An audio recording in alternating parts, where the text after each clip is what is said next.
Assalamualaikum warahmatullahi wabarakatuh. Waalaikumsalam warahmatullahi wabarakatuh. Bapak-bapak, ibu-ibu, saudara-saudara kaum muslimin rahimakumullah. Setiap orang menginginkan kebahagiaan dan tidak seorang pun menginginkan kesengsaraan dalam kehidupan ini. Namun nyatanya tidak setiap orang yang ingin bahagia mengetahui jalan yang harus ditempuhnya untuk sampai kepada kebahagiaan itu.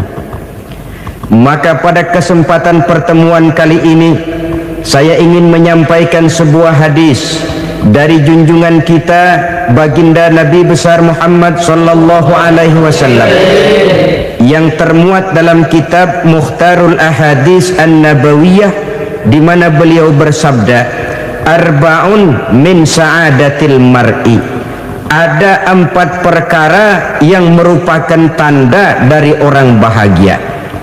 Saya mau tanya, di antara saudara-saudara yang hadir di sini, apa ada yang kepengen jadi orang sengsara? Ya. Seluruhnya tentu ingin mendapatkan kebahagiaan.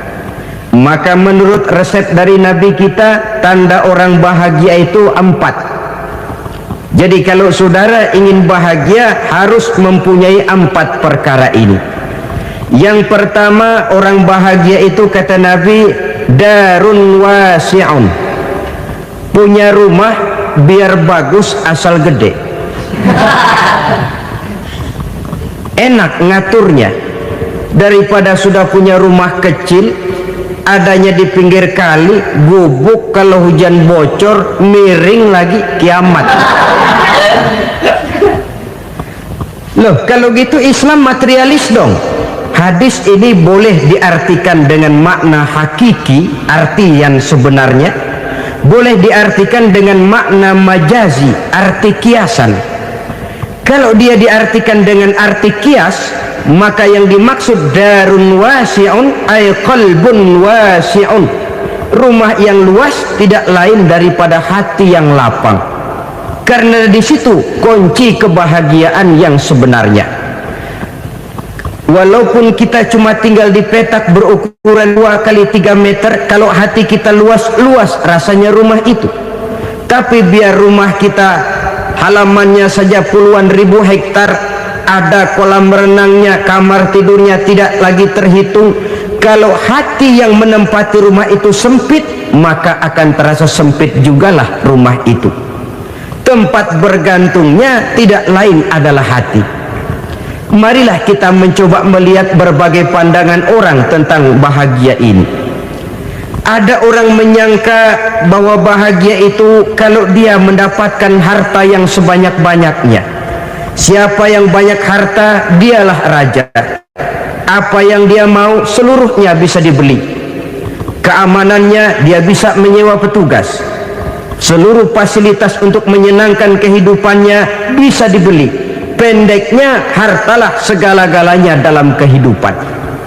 Sampai ada pepatah mengatakan, innad darahima fil amakini kulliha taksur rijala mahabatan wa jalala. Sesungguhnya harta, dinar, dirham, uang di mana-mana selalu bikin hebat orang yang memilikinya. Coba lihat, orang yang punya duit sama yang enggak punya duit, jangan gaya hidupnya, gaya jalannya aja lain.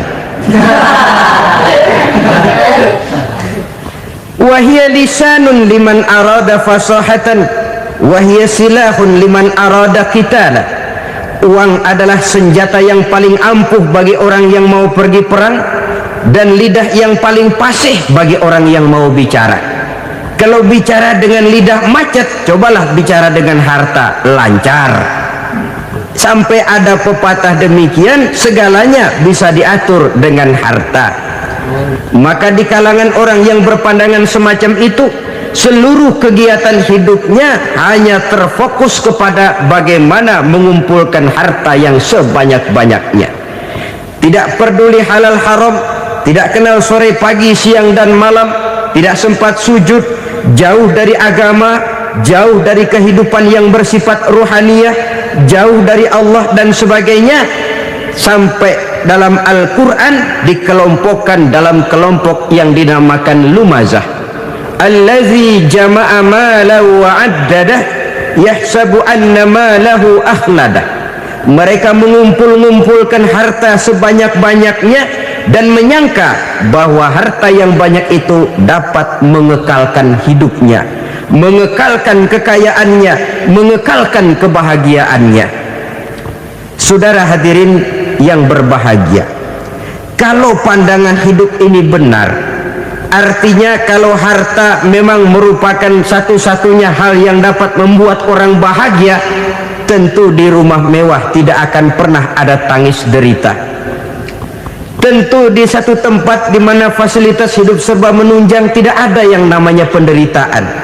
Tapi suka dan duka, sedih dan gembira, senyum dan tawa adalah milik setiap orang, baik dia punya harta maupun dia tidak punya harta. Nyatalah bahwa harta semata-mata bukan merupakan jaminan bahwa orang akan bahagia, walaupun tanpa harta orang sulit untuk bahagia. Saya mau cerita, ada orang super kaya namanya Aristotle Onesimus, raja tanker Yunani. Dia punya kapal tanker saja konon sampai 11 banyaknya. Punya perusahaan penerbangan yang disebut Olympic Airlines. Punya hotel di berbagai kota besar di dunia ini, sejak dari New York, London, Paris, Rome dan sebagainya. Bahkan punya pulau yang dia namakan Pulau Scorpio. Ini kan namanya sudah kaya nggak tanggung-tanggung, punya pulau. Nah, dia punya 2 orang anak, yang satu laki-laki namanya Alexander, yang satu perempuan namanya Maria Onesimus. Seluruh harapannya tertumpah kepada anak lakinya Alexander ini, yang akan meneruskan usahanya, meneruskan kekayaannya, meneruskan dinastinya. Apa yang terjadi?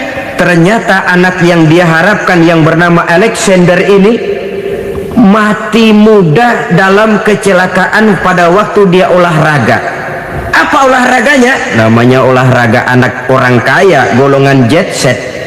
Olahraganya olahraga pesawat terbang. Jatuh, ya nggak kapungut, habis mati. Tinggal satu anak perempuannya, Maria Onesimus. Tapi anak perempuan ini juga malah urakan. Terakhir dia pacaran, bahkan kemudian kawin sama orang Rusia. Rupanya Aristotle Onesimus ini broken. Kekayaannya yang berlimpah ruah, perusahaannya yang begitu banyak, siapa yang akan meneruskan? Siapa yang akan menggantikan? Sampai kemudian dia mengurung diri di Pulau Scorpio dan mati di sana secara mengenaskan. Seorang multi jutawan, seorang yang super kaya, mati menyendiri di pulau sepi. Ibarat kata pepatah, anak ayam mati di lumbung. Bukan kekurangan makanan, keurugan makanan. Begitu kehidupan Aristotle Onesimus. Dan banyak orang-orang yang sudah demikian kaya sampai dibingungkan oleh kekayaannya sendiri. Telusurilah kehidupan David Rockefeller misalnya, Henry Ford misalnya, Adnan Khashoggi misalnya, multi jutawan yang kadang-kadang dibuat keder oleh kekayaannya sendiri. Pantas ketika Imam Ali ditawarkan orang, ya Ali, kalau kepadamu disuruh pilih ilmu atau harta, kau pilih mana? Ya jelas pilih ilmu dong. Kenapa?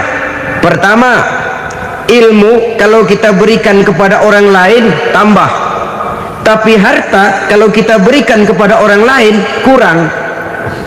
Saudara punya uang 10.000, dibagi orang 5.000, jelas uang saudara berkurang. Tapi saudara punya ilmu, diberikan kepada orang lain bisa, saudara pun makin mantap. Tidak lantas jadi bodoh karena ngajarin orang. Saudara bisa Fatihah lalu mengajarkan orang Fatihah, orang bisa, saudara pun makin hafal. Tidak lantas setelah diajarin orang ilmunya hilang. Begitu datang dia minta orang tolong ajarin saya Fatihah. Udah habis, nggak ada.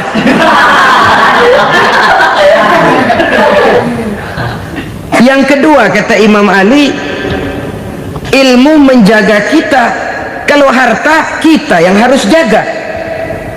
Makin banyak ilmu, makin terpelihara diri seharusnya. Tetapi makin banyak harta, makin bingung kita jaganya. Sampai kadang-kadang kalau perlu seluruh keliling rumah dipasangi alarm. Belum cukup, disewakan anjing besar-besar, pasang di depan pintu, awas anjing galak. Masih belum cukup juga, cari centeng tukang-tukang kepruk jaga rumah. Masih terasa belum aman, padahal rumahnya dikelilingi tembok besar. Di balik tembok ada pintu-pintunya tebal. Di balik pintu itu terbuka masuk kamar, kamar pun ada pintunya, pintunya pun kuat. Masuk ke dalam kamar ada lemari, lemarinya pun pintunya kuat, dikunci, kuncinya pun kuat. Tapi terhadap seluruhnya yang timbul cuma sekedar was-was saja. Kesimpulannya sekali lagi, tanpa harta orang memang sulit untuk bahagia. Tapi harta semata-mata tidak merupakan jaminan orang akan bahagia. Dengan hati yang luas, itu modal utama untuk mencapai kebahagiaan hidup. Orang yang hatinya luas, saudara-saudara, punya hati yang lapang, melihat kenyataan hidup ini, dia bersyukur senantiasa kepada Allah. Lantas tidak timbul hasud dan iri hatinya. Oleh karena itu jiwanya selalu lapang. Kalau tidak, cupik hati namanya, dangkal pandangan, tidak senang melihat orang lain dapat nikmat, dan itu sering dijadikan contoh. Kalau orang yang lapang dada, dia lihat tetangganya beli TV baru, dia berkata, alhamdulillah ya, tetangga kita beli TV, mudah-mudahan kita bisa ikut nonton. Lapang dadanya. Tapi orang yang sempit hati, lihat tetangga beli televisi, meriang. Enggak diapa-apain, meriang. Besoknya dengar tetangga beli motor, makin sakit, ke rumah sakit. Lalu di rumah sakit dengar tetangganya beli mobil, mati.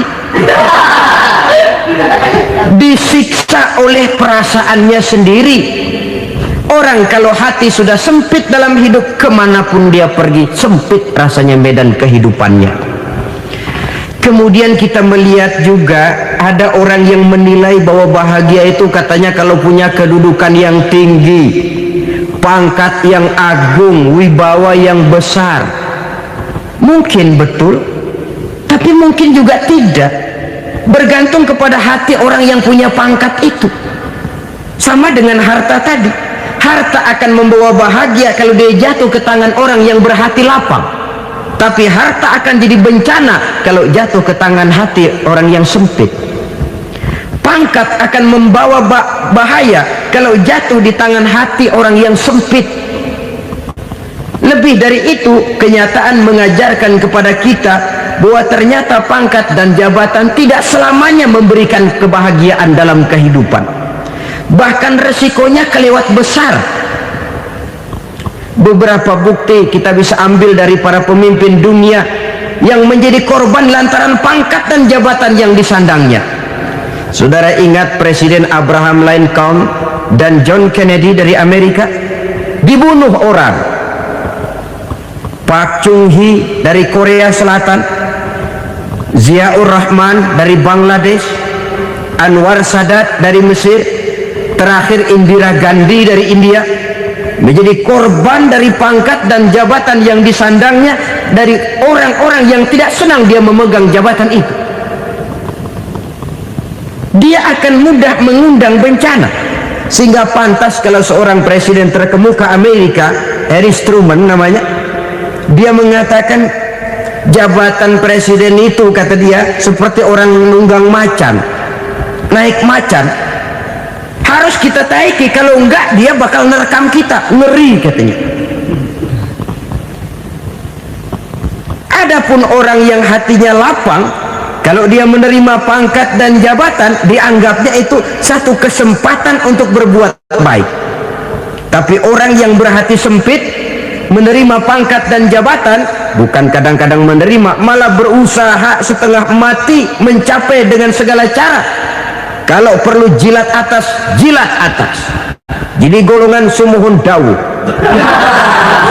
Jadi kelompok kulon nuwun, yes sir, yang kerjanya cuma oke bos. Kalau perlu jilat atas, jilat atas. Kalau perlu injak yang bawah, injak yang bawah. Perlu sikut kiri kanan, sikut kiri kanan. Yang penting pangkat dapat, jabatan dapat. Orang yang semacam ini, kalau sudah mempunyai pangkat dan jabatan, biasanya dia tidak menganggap itu sebagai amanah, tidak menganggap sebagai kesempatan berbuat baik, tapi malah kesempatan untuk memperturutkan hawa nafsunya yang dilatar belakangi oleh kesempitan hatinya tadi. Apalagi kalau orang memperoleh pangkat karena banyak mengeluarkan uang, seakan-akan pangkat dan jabatan itu sekarang macam proyek pakai tender. Siapa yang berani bayar segini naik, nggak berani minggir. Padahal logikanya, kalau orang mencapai satu jabatan karena banyak mengeluarkan uang, hampir bisa dipastikan bahwa setelah jabatan itu dia pegang, langkah pertama yang akan dilakukannya ialah berusaha bagaimana uang yang dia keluarkan supaya kembali. Ya paling kurang pulang modal dulu dong. Soal mikirin rakyat soal nanti, tapi ini modal harus pulang. Itu celakanya kalau orang memperoleh pangkat dan jabatan cuma karena banyak mengeluarkan uang. Jarang orang yang mempunyai keyakinan dan pandangan bahwa pangkat dan jabatan merupakan amanah. Jadi sekali lagi, pangkat dan jabatan mungkin saja membawa kebahagiaan kalau jatuh ke tangan orang yang berhati lapang, tapi bisa jadi bencana kalau dia jatuh ke tangan orang yang mempunyai hati yang sempit. Dan lagi-lagi stresnya hati yang lapang.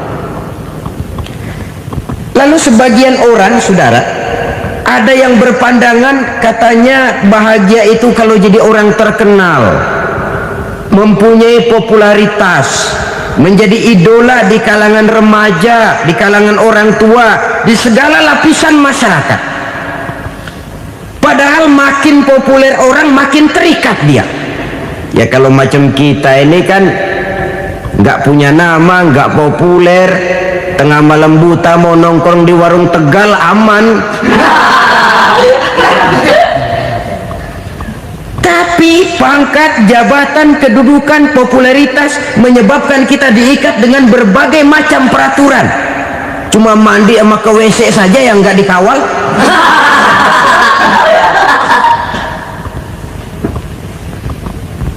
Benarkah popularitas, ketenaran membawa kebahagiaan? Mungkin ya, tapi mungkin juga tidak. Kenapa? Banyak orang-orang populer yang mengakhiri hidupnya secara tragis. Kita ambil beberapa nama. Di Amerika tahun 60-an ada bintang seksi paling terkenal yang dijuluki sex bomb, bom seks. Sampai sekarang jadi legenda, namanya Marilyn Monroe. Singkatan dobelnya itu inisialnya MM, Marilyn Monroe. Terkenal top sampai dia mati tahun 62, namanya sekarang masih saja dibicarakan orang. Kenapa dia bunuh diri? Tidak punya hartakah dia? Banyak. Kurang populerkah dia? Seluruh dunia mengenalnya. Sejak rakyat kecil sampai pejabat tinggi dia punya hubungan. Kenapa? Jenuh. Dia terlahir dalam keadaan yatim. Setelah itu tidak lama dia berangkat remaja, ibunya meninggal, pindah dari wanita asuh ke wanita asuh sampai 12 orang ibu angkatnya. Dan kekecewaan yang paling parah, setiap laki-laki yang dekat dengannya hanya seperti kapal berlabuh, datang dan pergi silih berganti. Padahal dia merindukan seseorang yang bisa melindungi hidupnya. Dia rindukan itu dan dia tidak pernah menemukan. Itu yang akhirnya menyebabkan dia minum pil tidur kelewat dosis, minum obat tidur kebanyakan, ya tidur terus sampai sekarang.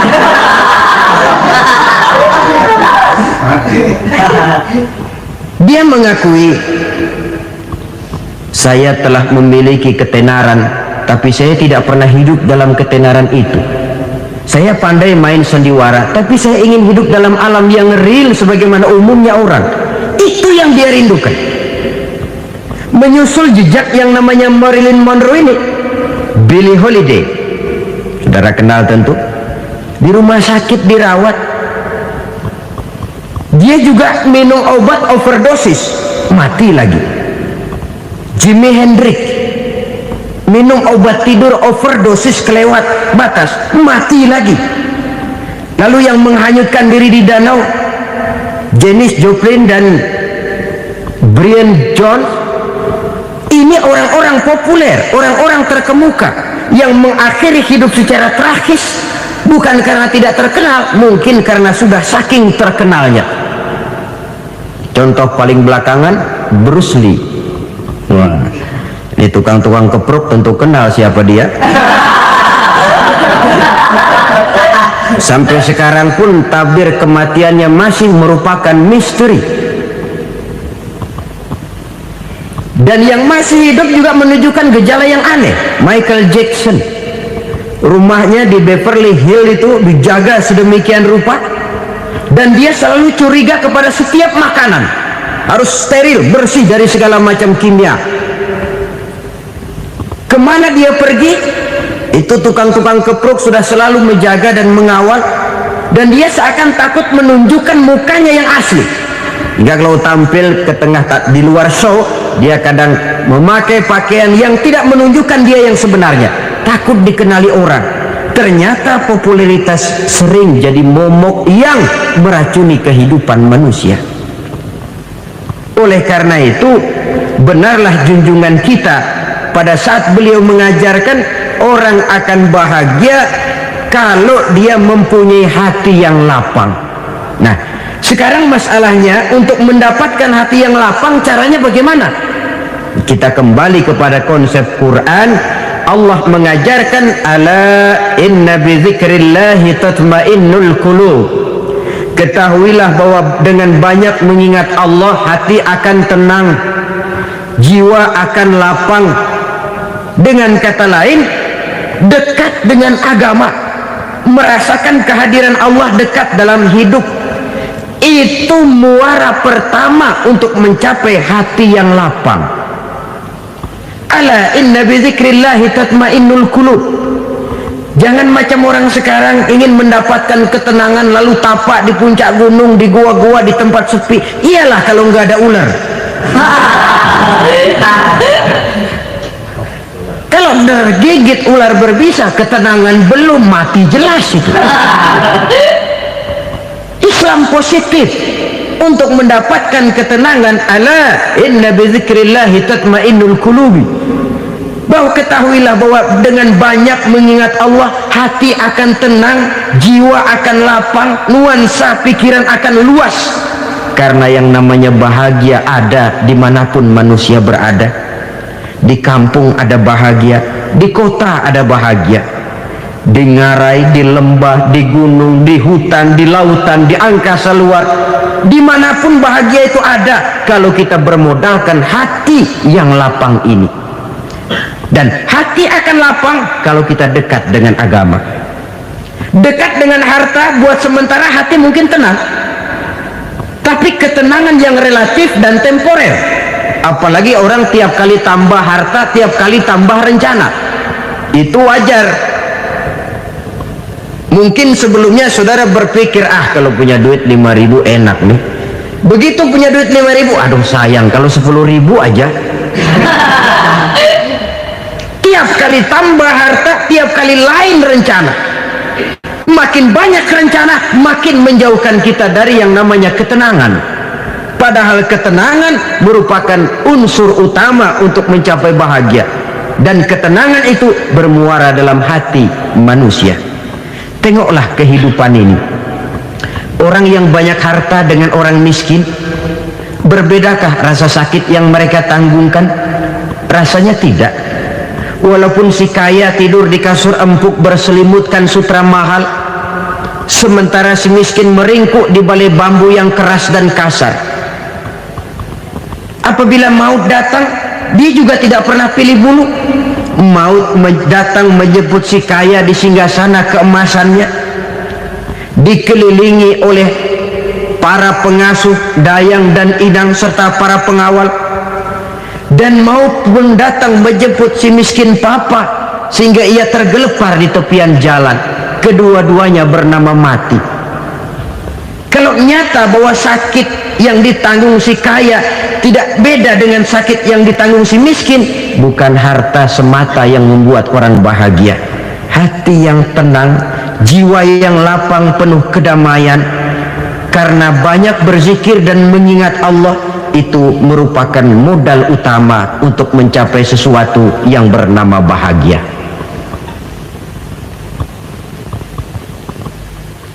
Saudara hadirin yang saya hormati, inilah yang pertama dari 4 ciri yang digambarkan oleh Nabi tentang tanda-tanda orang bahagia. Dan harus berangkat dari yang pertama ini, hati yang lapang. Ini yang harus kita miliki lebih dahulu, baru nanti akan menyusul kepada poin yang ketiga, kedua dan selanjutnya.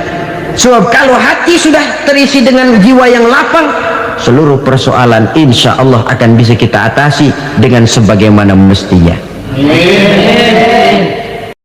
Yang kedua sekarang, tanda orang bahagia menurut baginda Nabi, markabun syariah. Orang bahagia itu, kata beliau, punya kendaraan biar cepat asal lancar. Artinya kemana dia mau pergi mudah. Apa maksud hadis ini? Kalau kita kaji lebih dalam, kendaraan itu kan alat transportasi. Transportasi tidak lain adalah usaha memudahkan komunikasi. Pindah dari situ kepada teori bahwa manusia adalah zon politikal, makhluk bermasyarakat yang tidak bisa memenuhi kebutuhan hidupnya secara sendirian. Kita memerlukan keberadaan orang lain dalam kehidupan ini. Untuk memakai baju saja kita sudah perlukan petani yang tanam kapas, pabrik yang memintal kapas jadi benang, pabrik yang menenun benang jadi kain, sampai kepada mesin jahit, sampai kepada tukang jahit. Itu cuma untuk memakai pakaian saja. Tidak seorang pun di antara kita yang sanggup memenuhi kebutuhan hidupnya secara sendiri. Kita perlu orang lain. Maka kebebasan dalam arti mutlak, kebebasan tanpa batas, itu tidak mungkin ada dalam kehidupan. Karena kita mengadakan yang disebut interaksi sosial. Setiap kegiatan kita tentu melibatkan orang lain. Menurut kita barangkali kita bebas jalan di jalan raya semaunya, tapi orang lain berkendaraan pun merasa bahwa ini ada juga jalan haknya, dan begitu selanjutnya. Oleh karena itu, maksud dari kendaraan yang cepat ini adalah khulatuhu ma'as solihin. Lingkungan pergaulannya terdiri dari orang-orang soleh. Pergaulannya luas. Kemana dia pergi ada temannya. Kesulitannya ada tempat dia cerita. Dan kesulitan kalau sudah diceritakan kepada orang lain, taruh kata orang itu tidak bisa menolong, namun menceritakannya kepada orang yang kita percayai, kan paling kurang sudah mengurangi beban jiwa, mengurangi tanggungan batin, merasa masih ada tempat kita cerita. Maka lebih baik orang awam yang mau bergaul ketimbang orang setengah alim tapi ngunci pintu. Sebab nantinya akan timbul sikap picik, cupik pandangan, dan tidak luas menghadapi kenyataan dalam kehidupan ini. Namun yang harus kita garis bawahi, pergaulan memang mesti luas. Namun jangan sekali-kali lupa bahwa pergaulan sangat besar pengaruhnya dalam ikut membentuk kepribadian manusia. Sehari-hari bisa kita bilang, kalau kita dekat sama tukang minyak wangi, sekalipun nggak dibagi minyaknya, baunya tentu dapat. Betul? tapi dekat sama tukang elas, walaupun nggak kena apinya, asapnya mesti kena. Kalau Syauqi mengatakan lebih jelas lagi, man asyaral asrafa asa musyarrafan wa muasyiral anzali ghairu musyarrafin. Awalam taral jildal hakira muqabbalan bisagri lamma sara jildal mushaf. Siapa yang bergaul dengan orang mulia, dia bakal ikut menjadi mulia. Tapi siapa yang berteman dengan orang hina, dia tidak bakal ikut menjadi mulia. Tidakkah kau lihat, kata Syauqi, kulit kambing yang hina pun dicium orang ketika menjadi kantong Quran. Kulit kambing hina, kalau dia sendirian gak ada yang mau cium. Tapi begitu dia bergaul dengan Quran, menjadi kantong Quran, dipakein minyak wangi, ditaruh di tempat yang tinggi, mau diambil dicium dulu, dibawa dengan penuh hormat dan hati-hati. Kulit kambing yang hina lantaran berteman dengan Quran, numpang mujur. Tapi coba lihat kalau kulit kambing berteman dengan kayu, jadi beduk, habis. Zohor dikemplang, asar dipukul. Itu pun sedikit saja, cuma salah milih teman. Yang temannya Quran dihormati orang, yang temannya kayu lantaran jadi beduk, gelap-gelap subuh orang udah kemplangnya.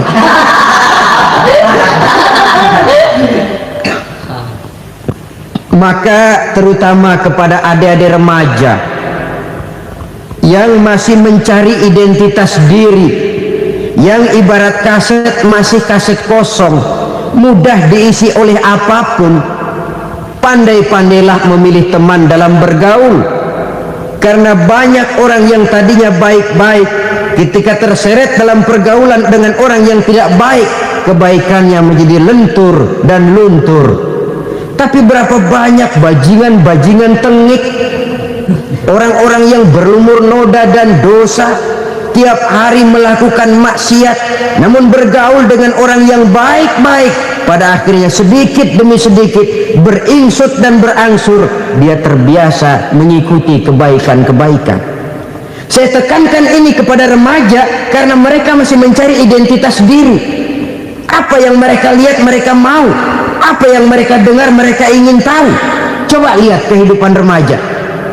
Pulang nonton film Rambo, pengen jadi Rambo, gagah, maunya belekai melulu. Pulang nonton film Superman, pengen bisa terbang. Pulang nonton India, nyanyi melulu. Wajar, mereka masih mencari identitas diri. Saya ini sebenarnya siapa? Lingkungan, pergaulan akan membentuk itu. Karena itu pandai-pandailah bergaul, karena ia sangat besar pengaruhnya dalam ikut membentuk kepribadian manusia. Apalagi sifat yang jelek lebih cepat menularnya ketimbang sifat yang baik. Sifat yang baik, watak yang soleh itu lambat sekali untuk menular. Tapi yang tidak baik, kan prosesnya mah kalau remaja biasanya mula-mula dengar. Karena dengar lalu pengen tahu. Karena pengen tahu lalu ngeliatin. Begitu ngeliatin kan pengen nyobain. Setelah nyobain ketagihan. Nah, ini prosesnya. Yang namanya ganja, morfin, narkotik, awalnya kan begitu. Mula-mula dengar, katanya kalau sudah fly to the sky, sudah melayang ke langit, katanya disitulah puncak kebahagiaan. Mulanya cuma dengar. Karena dengar pengen tahu. Karena pengen tahu lalu ngeliat, kumpul sama orang yang suka ngeganja. Setelah ngeliat, nah pengen ngerasain. Begitu ngerasain enak juga, ketagihan. Kalau sudah ketagihan jadi penyakit kronis, bisa merembet kepada yang lain. Iya, kalau orang tuanya mampu untuk beli morfin, beli ganja. Kalau tidak kan pikirannya ngayap, jemuran siapa ya gue sabar. Timbullah perbuatan-perbuatan negatif yang bermula dari salah pergaulan. Apalagi buat adik-adik remaja yang tinggal di kota-kota besar, yang pengaruh budaya, pengaruh kesenian, pengaruh struktur kehidupan yang nampak makin individualistis, di mana persaingan tajam, tensi ekonomi tinggi, orang mudah mengalami stres. Pandai-pandailah dalam bergaul, sekali lagi, karena ia sangat besar pengaruhnya dalam ikut membentuk kepribadian manusia. Orang bahagia punya kendaraan yang cepat, artinya punya pergaulan yang luas, dan lingkungan pergaulannya terdiri dari orang-orang yang soleh. Kemana dia pergi ada teman, kesulitannya ada tempat dia cerita. Tapi kalau sudah menyendiri, hidup sendiri, kesulitan dipikiri sendiri, bisa mati belum waktunya. Tidak ada tempat berbagi rasa, tidak ada tempat bercerita, tidak ada tempat mengurangi beban dalam kehidupan. Pantas betul kalau Islam sangat menggalakkan dan menganjurkan orang kalau sudah sampai waktunya itu untuk melangsungkan nikah. Kata Nabi, ya ma'syaras syabab man istata'a minkumul ba'at falyatazawwaj. Hai para pemuda, kalau sudah mampu memberi nafkah, kawinlah, nikahlah kamu. Kenapa? Sudah ada teman hidup, tempat berbagi rasa. Kesulitan kalau ada tempat cerita akan lebih ringan ketimbang kita telan sendiri, walaupun bobot kesulitannya sama beratnya. Saudara-saudara kaum muslimin rahimakumullah, inilah ciri yang kedua, punya kendaraan biar cepat asal lancar. Kemana kita mau pergi gampang. Dengan kata lain, setelah hati yang luas, pergaulan yang luas. Dua. Yang ketiga sekarang, tanda orang bahagia itu menurut Nabi, misbahun mudhi'un, punya lampu yang terang.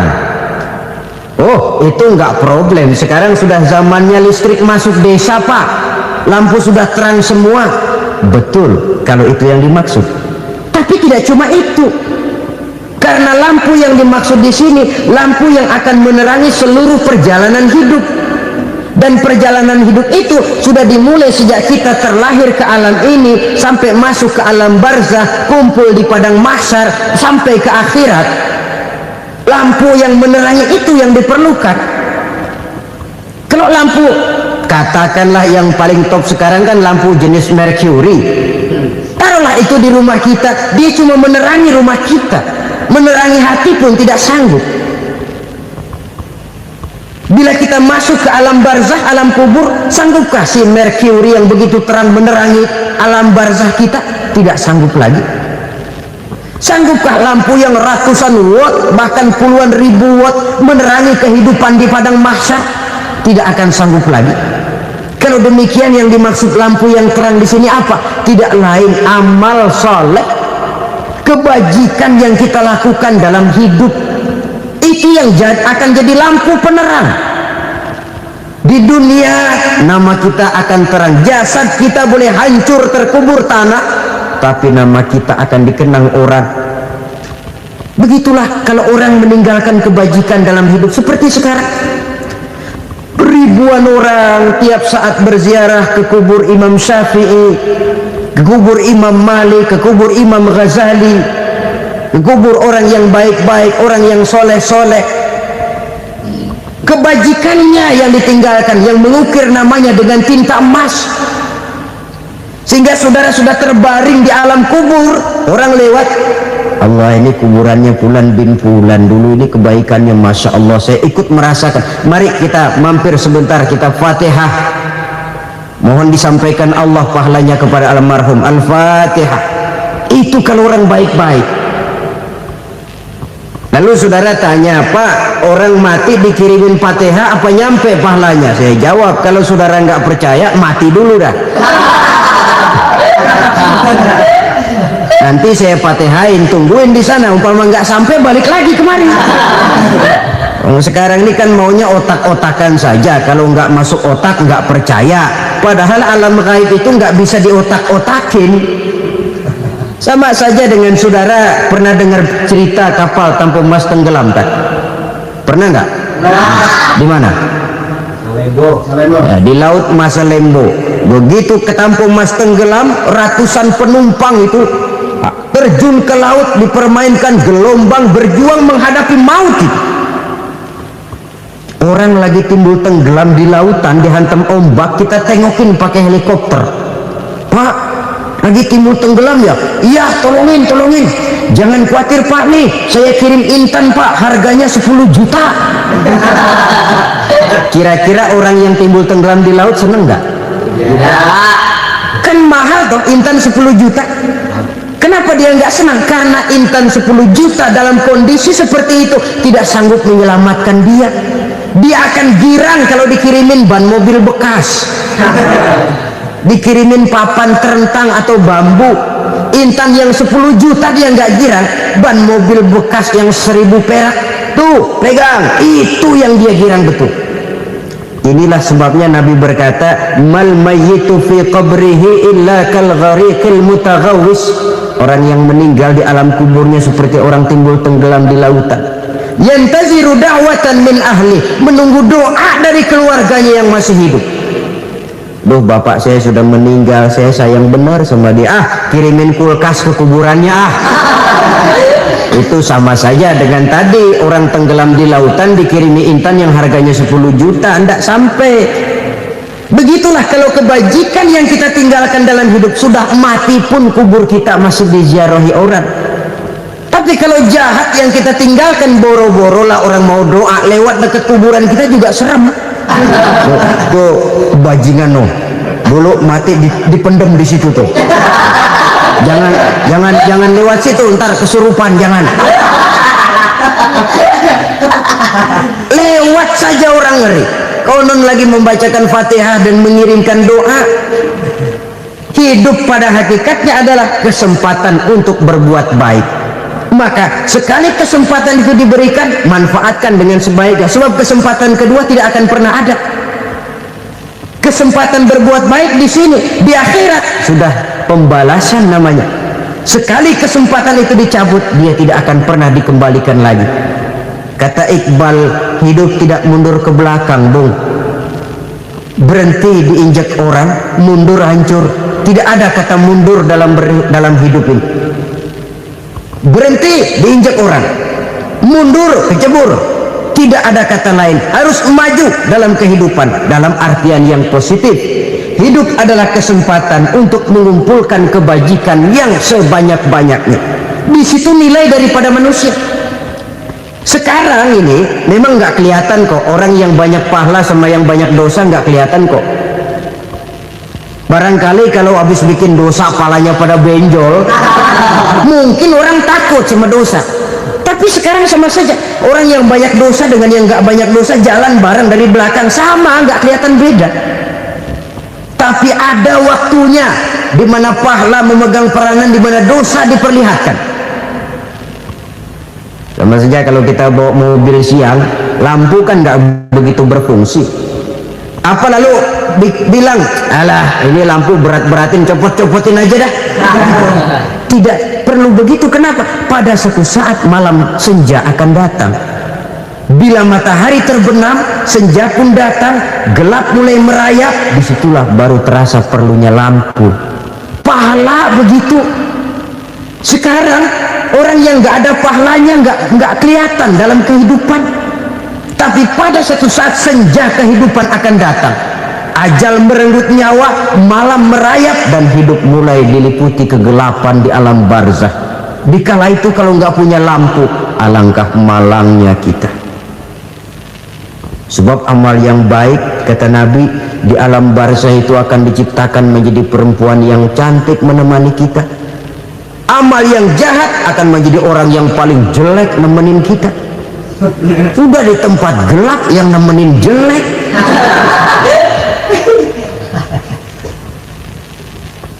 Kaum muslimin rahimakumullah,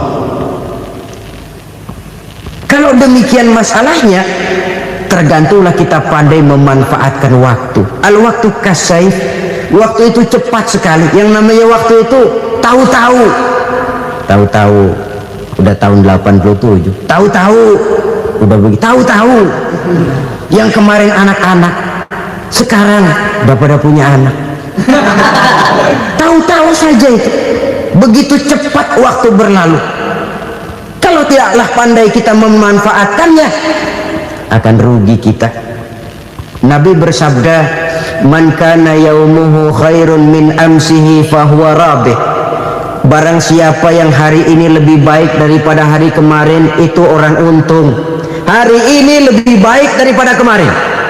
Bulan ini lebih baik dari bulan kemarin. Tahun ini lebih baik dari tahun kemarin. Itu orang yang beruntung.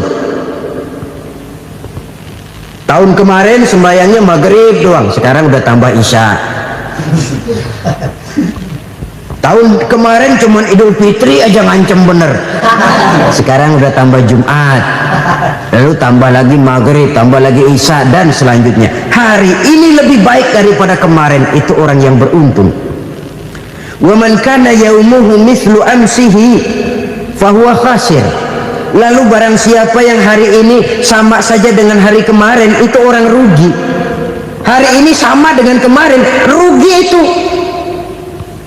Bulan ini begitu, bulan kemarin begitu, tahun ini begitu, tahun lalu juga begitu. Rugi itu orang. Rugi apa? Rugi umur. Umur tambah, amalan gak pernah tambah. Dan saya pikir lebih merupakan azab ketimbang nikmat kalau orang dikasih panjang umur cuma untuk numpuk dosa. Mending mana? Panjang umur banyak dosa sama pendek umur dikit dosa? Mending mana? Mending mana? Ya, paling mending tentu panjang umur banyak pahala. Tapi kalau tidak, sekali lagi, lebih merupakan azab ketimbang nikmat kalau orang diberikan panjang umur tapi cuma untuk sekedar menumpuk dosa. Kehilangan kesadaran bahwa dunia bukan terminal akhir dari satu perjalanan. Dia cuma halte di mana kita berhenti sebentar untuk menuju kepada terminal yang hakiki. Saudara-saudara kaum muslimin rahimakumullah, inilah lampu yang akan menerangi kehidupan. Amal yang kita lakukan di dalam kehidupan. Jadi yang dimaksud dengan lampu yang terang, kebajikan yang kita kerjakan dalam hidup. Nah, setiap orang di awal tadi saya bilang ingin bahagia. Bahagia itu kan hakikatnya kumpulan senang dan selamat. Senang, selamat. Apa bedanya? Senang tapi tidak selamat, nggak bahagia. Selamat tapi nggak senang, nggak bahagia orang. Contoh, kalau orang korupsi, duitnya banyak, senang dia, tapi keselamatannya. Ada tentara baris di samping rumahnya udah bingung, padahal tentara latihan. Tentara cuma latihan, dia bingung. Senang, tapi karena keselamatannya tidak terjamin, dia tidak bahagia. Sebaliknya pegawai negeri jujur benar, cuma segaji-gajinya, selamat nggak korupsi tapi melarat, ya nggak bahagia juga, kurang senang. Kesenangan dan keselamatan untuk dunia saja, ya sekali lagi, kalau cuma sekedar untuk dunia saja, bisa dibeli pakai uang, bisa dibeli pakai uang. Saudara ingin selamat, bisa dibeli pakai uang.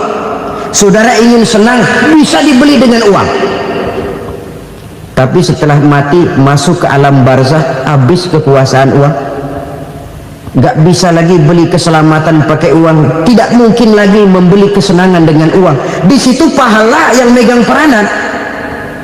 Makin banyak pahala, makin banyak saham untuk membeli kesenangan dan keselamatan, untuk memperoleh yang namanya bahagia. Dan jangan lupa loh, di alam barzah kita nggak sebentar, menunggu datangnya kiamat. Nah iya, kalau kita begitu dikuburin terus kiamat datang, untung. Tapi kalau masih harus 1000, 2000, puluhan ribu tahun yang akan datang dalam satu penantian yang begitu lama tanpa saham untuk memperoleh kebahagiaan, satu kemalangan yang tidak ada pernah putus-putusnya.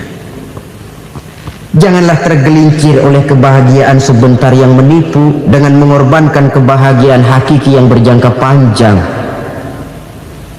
Apa artinya senyum sejenak kalau harus ditebus dengan tangis seumur hidup? Biarlah kita minum jamu, pahit memang, getir memang, tapi kan besok badan sehat. Daripada sekarang minum sirup, manis memang, enak memang, tapi bibir pada jontor besok. Sirawan, batuk, nggak karu-karuan. Banyak orang tertipu oleh kesenangan yang sebentar, Padahal laisa kullu ma yalma'u zahaban, belum tentu semua yang berkilat itu emas, belum tentu semua yang gemerlap itu intan. Karena itu marilah manfaatkan kesempatan yang diberikan Allah ini untuk mengumpulkan kebajikan yang sebanyak-banyaknya. Yang terakhir sekarang, yang keempat, tanda orang bahagia kata Nabi, zaujatun salihah. Orang bahagia itu tanda yang keempat kata Nabi, punya istri biar cakep asal taat. Udah surga itu sudah. Cakep taat. Istri kayak gitu kalau belum mati jangan dikuburin dulu.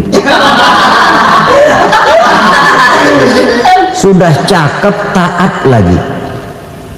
Tapi kadang-kadang enggak, udah jelek ngadat melulu. Apa yang mau dipilih? Sebab itu Quran mengatakan istri pakaian untuk suami, suami pakaian untuk istri. Kenapa suami istri diibaratkan pakaian? Alangkah tingginya gaya bahasa Quran ini. Suami istri teman hidup, hidup perjalanan panjang. Sejak kita dalam rahim sudah ada hidup kan di sini? Sampai ke alam dunia, masuk ke alam barzah, kumpul di padang mahsyar, sampai menuju akhirat, itu perjalanan hidup. Carilah istri atau suami teman hidup yang membawa manfaat tidak hanya kehidupan di dunia ini, sampai di alam barzah, sampai di padang mahsyar. Suaminya mungkin meninggal lebih dulu atau istrinya mungkin meninggal lebih dulu, tapi suami atau istri yang masih hidup berbuat kebajikan. Suami saya meninggal, ada hartanya, saya sedekahkan, niat pahala untuk almarhum suami saya. Ini teman hidup, tidak dibatasi dan tidak bisa dipisahkan oleh maut sekalipun.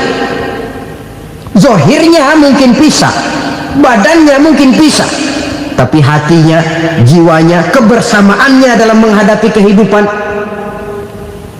Karena itu saudara-saudara, bahasa Quran indah. Suami istri diibaratkan seperti pakaian. Apa fungsi pakaian? Pertama, pakaian jadi kebanggaan. Artinya suami harus menjadi kebanggaan istri, istri harus jadi kebanggaan suami. Yang kedua, pakaian itu kan fungsinya menutup aurat. Artinya sesama suami istri harus saling menjaga kekurangan masing-masing. Jangan malah sesama suami istri saling membongkar rahasia dan aibnya sendiri-sendiri. Istrinya diceritain jeleknya di mana-mana, atau suaminya dibongkar rahasianya di pasar umum. Itu sudah tidak lagi berfungsi sebagai pakaian. Kenapa semua ini diperlukan? Karena kita menyadari bangsa yang baik terdiri dari masyarakat yang baik. Masyarakat yang baik merupakan susunan dari warga yang baik. Warga yang baik adalah terdiri dari rumah tangga yang baik. Dan rumah tangga yang baik merupakan susunan dari pribadi yang baik. Dari situ langkah dimulai. Membangun satu bangsa yang baik diawali dengan membangun rumah tangga yang baik, dengan menciptakan pribadi-pribadi yang baik. Sehingga dari sini diharapkan berkembanglah nilai-nilai kebaikan. Orang akan bahagia mempunyai istri yang soleh. Kenapa? Tidak ada seorang suami bisa sukses jadi apapun dia, apapun profesinya, dokterkah, kiaikah, mubalikah, petanikah, pengusahakah, pejabat tinggikah, tidak ada seorang suami yang bisa sukses tanpa peran serta istrinya. Walaupun memang peranan itu tidak begitu kelihatan, tapi sangat menentukan.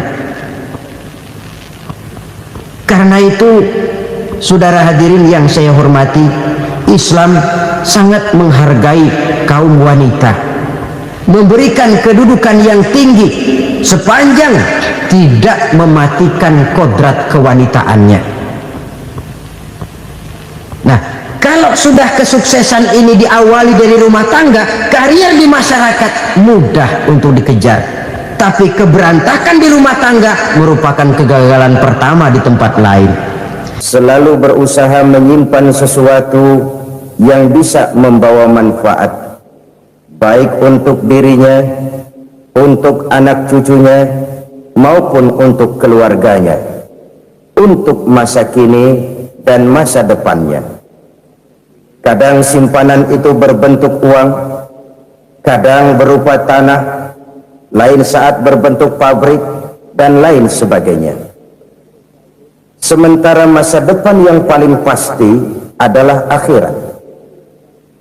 Jika untuk masa depan dunia kita rela memeras keringat, membanting tulang, pergi pagi dan pulang petang, menyimpan uang, menyimpan tanah, menyimpan pabrik, pernahkah kita merenung jika satu saat kiamat datang, kita dibangkitkan dari kubur masing-masing, berdiri di padang mahsyar untuk mempertanggungjawabkan seluruh kegiatan hidup kita di dunia ini, lalu kita akan menuju ke alam akhirat. Sudahkah kita mempunyai simpanan untuk akhirat kita? Pada pertemuan kali ini saya ingin menyampaikan sebuah hadis di mana Rasulullah sallallahu alaihi wasallam bersabda, "Arba'un min kanzil jannah." Simpanan surga ada 4 macam. Yang pertama, ikhfa'us shadaqah, menyembunyikan sedekah. Saudara-saudara kaum muslimin, sebagaimana yang kita maklum bahwa Allah Subhanahu wa taala melebihkan sebagian rezeki dari kita terhadap yang lain. Ada yang kaya, ada yang setengah kaya, ada yang miskin, ada yang setengah miskin, dan selanjutnya. Ada yang gajinya kecil tapi penghasilannya gede. Ada yang penghasilannya gede tapi nggak punya gaji. Ada juga yang memang gajinya gede dan penghasilannya gede. Kelebihan rezeki merupakan sunnatullah dan tidak harus membuat kita merasa lebih dari yang lain. Bahkan sebaliknya, kelebihan itu harus membuat kita ringan tangan untuk menolong mereka yang memang memerlukan pertolongan. Kalau saudara diberikan ilmu, maka pertanyaan akhirat cuma satu: ilmumu kau amalkan untuk apa? Kalau saudara diberikan umur yang panjang, pengadilan akhirat juga bertanya satu: umurmu kau habiskan di mana? Tapi kalau saudara diberikan harta, pengadilan akhirat akan bertanya dua: hartamu kau dapat dari mana? Kau belanjakan kemana? Dari mananya ditanya dan kemananya juga ditanya. Oleh karena kita akan dimintakan pertanggungan jawab, maka amanah yang bernama harta ini harus kita gunakan dengan sebaik-baiknya. Ada penggunaan yang merupakan kewajiban, itu zakat namanya. Ada penggunaan yang sewaktu-waktu, itu infak namanya. Ada yang lebih sewaktu-waktu lagi, dan itu sedekah namanya. Zakat dia terikat oleh haul dan nisab, oleh putaran batas waktu dan ukuran dari harta itu sendiri. Sedangkan infak terikat oleh situasi dan kondisi perekonomian seseorang. Sedangkan sedekah tidak terikat dengan apapun. Dalam kondisi seperti apapun kita bisa melakukan sedekah dengan yang terkecil sekalipun. Sampai-sampai Rasulullah sallallahu alaihi wasallam mengajarkan, la tahqiranna minal ma'rufi syai'an walau an talqa akhaka biwajhin talik. Atau ada hadis, tabassumuka fi wajhi akhika laka shadaqah. Senyumanmu kepada temanmu adalah sedekah. Jadi untuk melakukan sedekah tidak harus dalam berbentuk uang. Dengan ilmu kita bisa sedekah, dengan tenaga kita bisa bersedekah, dengan pikiran kita bisa bersedekah, bahkan senyum kepada teman itu pun sedekah. Jadi kalau sedekah dengan uang memang belum punya uang, nyengir aja banyakin. Itu asal pada tempatnya, jangan lalu ketemu tiang listrik cengengesan. Tentu tidak pada tempatnya dan tidak wajar. Nah, sedekah yang paling dicintai Allah adalah sedekah yang disembunyikan. Artinya jauh dari sifat riya. Dan kadang-kadang ada orang sedekah itu disebutkan namanya. Apa tidak bagus? Kalau memang niatnya ikhlas, ya bagus-bagus saja. untuk memberikan sugesti kepada yang lain. Si fulan bin fulan nyumbang sekian, diumumkan. Boleh kalau niatnya untuk memberikan rangsangan kepada yang lain supaya dia menyumbang lebih besar dari orang tadi. Tapi kalau itu mendatangkan riya, maka sedekah yang paling dicintai Allah adalah sedekah yang disembunyikan. Tangan kiri saja tidak tahu apa yang diberikan oleh tangan kanan. Sedekah yang dilakukan dengan ikhlas akan merupakan perbendaharaan surga, tersembunyi dari pandangan orang lain, tidak seorang pun tahu. Karena memang sikap yang baik adalah melupakan kebaikan dan mengingat kesalahan. Itu salah satu ciri orang bahagia. Orang yang selalu mengingat kesalahannya dan berusaha melupakan segala kebaikannya. Kalau dia akan ada kebaikan, dia tidak bisa ikut, dia merasa rugi karena dia merasa belum pernah berbuat baik. Tapi kalau akan melakukan kesalahan baru, dia ingat kesalahan yang sudah sehingga terhalang baginya untuk melakukan satu kesalahan baru. Demikianlah saudara-saudara, bahwa Allah melebihkan rezeki sebagian kita dari yang lain agar terjadi tolong menolong dalam kehidupan ini. Jadi kesenjangan yang natural, kesenjangan yang alami itu sunnatullah. Ada yang kaya, ada yang miskin, ada yang kelas menengah. Nah, kenapa lalu sekarang kita berusaha mengentaskan kemiskinan? Oleh karena adanya kesenjangan struktural. Kalau yang kaya bisa semakin kaya, kenapa yang miskin tidak bisa naik jadi ikut sedikit kaya? Sebab pada dasarnya Islam adalah agama yang sejak turunnya sudah berupaya memerangi kemiskinan. Bahkan dikatakan kemiskinan itu mendekatkan kepada kekufuran. Orang kalau miskin udah dekat banget sama kafir. Gampang menjadi kafir.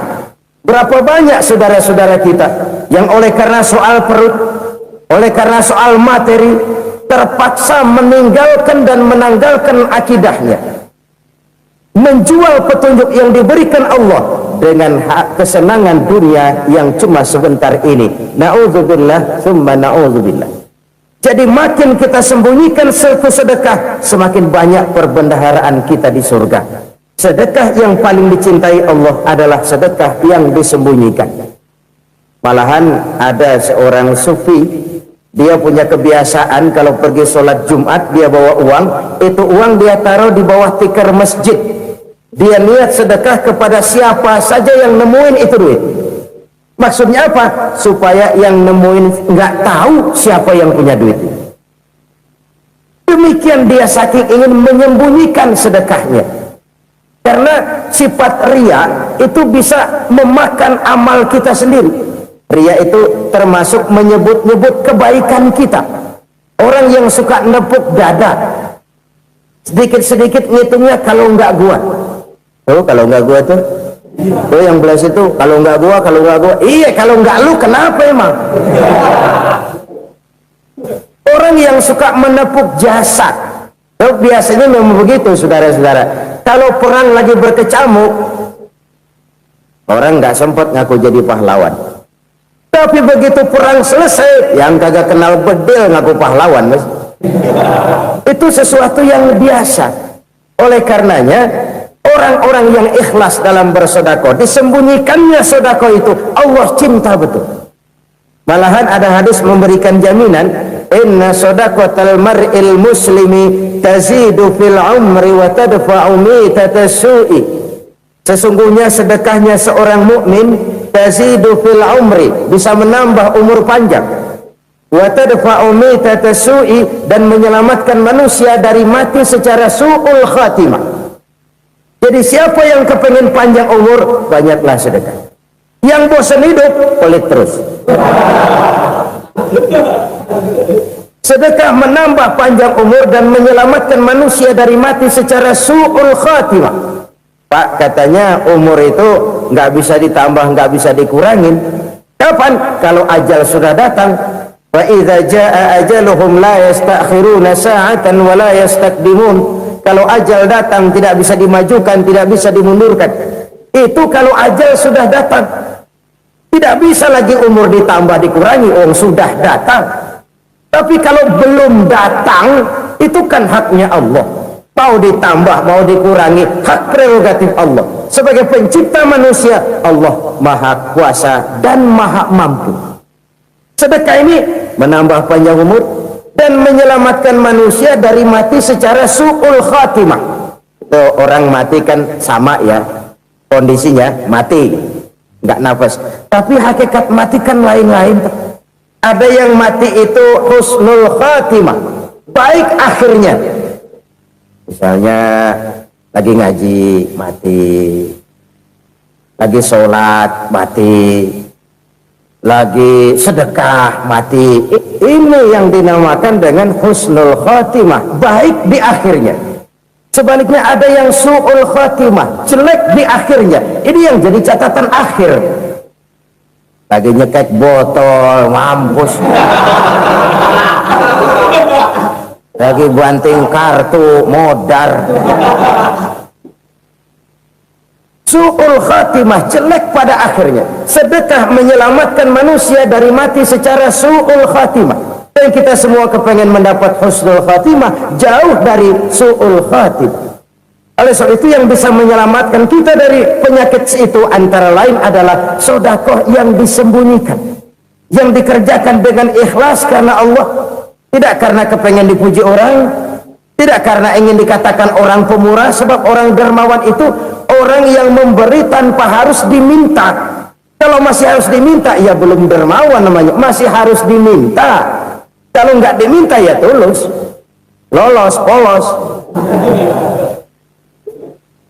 Saudara-saudara kaum muslimin rahimakumullah, harta adalah amanat dan akan kita pertanggungjawabkan. Allah melebihkan rizki sebagian kita dari yang lain agar kita saling tolong menolong, bantu membantu. Nabi janjikan siapa yang meringankan beban saudaranya muslim di dunia, Allah akan meringankan bebannya di akhirat nanti. Sebuah jaminan dari baginda Nabi. Si orang yang kita bantu barangkali tidak bisa membalas, Allah yang akan membalas lewat jalan lain yang tidak pernah kita sangka-sangka. Ada orang tanya, Pak, ini ada orang nyumbang masjid sambil marah-marah, bagaimana? Saya bilang sumbangannya aja ambil, marahnya jangan. Marahnya jangan diambil, itu urusan dia. Saudara-saudara kaum muslimin rahimakumullah, umat Islam ini kan umat yang punya potensi besar. Kadang kita merenung, kenapa kadang-kadang pembangunan masjid kok lambat sekali? Kalau hotel hari ini peletakan pertama, bulan depan peresmian. Supermarket hari ini peletakan batu pertama, minggu depan peresmian. Tapi kalau sudah yang namanya masjid, kadang-kadang peletakan batu pertama sekaligus jadi batu terakhir. 3 tahun, 4 tahun, campur nebar jalak di jalanan, duit dijaring kayak ikan sepat. Apa tidak ada orang Islam yang kaya? Banyak. Apa tidak ada pengusaha muslim yang jadi konglomerat? Ada. Lalu yang belum banyak itu yang komit terhadap nilai-nilai agamanya. Akhirnya kita jatuh jadi umat yang lemah. Belum ada pengusaha konglomerat muslim buka pabrik supermi cap beduk misalnya umpamanya atau pabrik kecap cap sorban supaya identitas keislamannya sedikit kelihatan. Kita jatuh jadi umat yang lemah karena potensi tidak terinventarisir dengan baik. Kita ini ibarat kompor yang cuma matengin nasi orang lain. Potensi kita dimanfaatkan oleh orang lain. Ukhuwah Islamiyah kita baru terbatas kepada silaturahmi. Ukhuwah di bidang ekonomi kita lemah, ukhuwah di bidang kebudayaan kita lemah, apalagi ukhuwah di bidang politik kita lebih rapuh lagi. Padahal ukhuwah itu adalah totalitas kehidupan manusia, menyangkut ipolek sosbud, memerlukan nilai-nilai ukhuwah. Jadi oleh karena itu mari kita menyadari di dalam harta kita, walaupun kita yang cari pergi pagi pulang sore peras keringat banting tulang, di sana ada harta anak yatim, di sana ada hak masjid, di sana ada hak pesantren, di sana ada hak jihad. Berbahagialah seseorang apabila dia oleh Allah dijadikan keran keran itu menyimpan air, tapi tidak untuk dirinya, tapi disalurkannya kepada mereka yang memang memerlukannya. Saudara-saudara kaum muslimin rahimakumullah, ini yang pertama. Jadi perbendaharaan surga adalah menyembunyikan sedekah. Orang lain nggak tahu, kita pun nggak pernah ngitung-ngitung. Kita anggap lewat begitu saja, padahal itu deposit akhirat. Satu. Yang kedua, perbendaharaan surga itu apa? Wa kitmanul musibah, menyembunyikan kesulitan.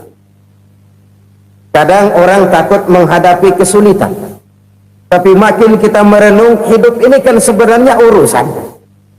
Takut sama urusan, ya jangan hidup. Tandanya orang hidup itu kalau punya urusan. Urusan melupakan problem sering menimbulkan kesulitan. Kesulitan bukan untuk ditakuti, tapi untuk diatasi dan dicarikan jalan keluarnya. Siapa sih orangnya yang nggak pernah sulit? Makin tinggi status sosialnya, makin gede urusannya. Makin tinggi kualitas imannya, makin berat tingkat kesulitannya. Cuma memang yang namanya enak itu seperti pelangi. Biang lala itu nggak pernah di atas kepala kita, di atas kepala orang melulu. Lo sih enak lo, kata kita. Dia juga bilang yang enak kan lo. Pelangi itu nggak pernah di atas kepala kita. Kata tukang beca, aduh enak ya naik Mercy. Kata tukang beca, apa yang di dalam mobil Mercy? Aduh enak bener tukang beca, di jok ngeringkuk ngorok pules bener. Saya kamar pakai AC sejuk, tempat tidur sutra empuk, alga spring bed, gula kulik nggak bisa pules kalau belum minum Valium, belum tidur. Enak bener tukang beca, di jok ngorok nggak tahu wetan kulon. Si tukang beca bilang yang di Mercy enak, yang di Mercy bilang tukang beca enak. Inilah enak, nggak pernah di atas kepala kita, di atas kepala orang lain melulu enak itu. Nah saudara-saudara, yang merupakan perbendaharaan surga itu orang yang bisa menyembunyikan kesulitan, baik pribadi ataupun rumah tangga. Nih terutama rumah tangga yang jadi soalnya. Kadang-kadang kita ini kalau senang, sebaliknya kalau senang kita diam, kalem aja, cuek. Banyak banget duit kita bawaan, diam aja udah, malah ketemu orang takut. Tapi begitu susah sekampung tahu. Padahal Nabi mengajarkan perbendaharaan surga itu menyembunyikan musibah, menyembunyikan kesulitan. Kalau enak cerita sama orang-orang, kalau nggak enak rasain sendiri, tekan sendiri, atasin sendiri. Kita kan sebaliknya, tenang kita diam, asal lagi susah, paling tidak kita nyari teman buat cerita kesusahan. Siapa orangnya yang nggak pernah susah? Cuma soalnya bagaimana kita mengatasi kesusahan itu sendiri. Begitu juga misalnya kalau orang sudah berumah tangga, itu orang tuanya harus menjadi tempat dia cerita yang enak-enak saja. Yang nggak enak rasain berdua, selesaikan berdua, atasin berdua. Jangan dibalik. Asal senang diam, giliran susah saja. Maknya laporan. Terbalik. Bisa menjaga security informasi. Maka nama bayam keluar diam, malah sulitan. Enak amat lo makan daging ayam. Security informasi. Saudara-saudara kaum muslimin rahimakumullah, ujian yang terberat itu yang pernah diberikan kepada para nabi, para rasul, para aulia, para ulama. Makin tinggi keimanan, makin berat bentuk kesulitan. Ayo saya kemukakan satu contoh saja. Ada seorang nabi yang kaya, nabi kaya, namanya Nabi Ayub. Iblis kalau orang begini kan kekit, ibadahnya rajin, kaya. Yang kayak begini susah digodain. Kalau ibadahnya rajin, miskin, kali bisa disogok.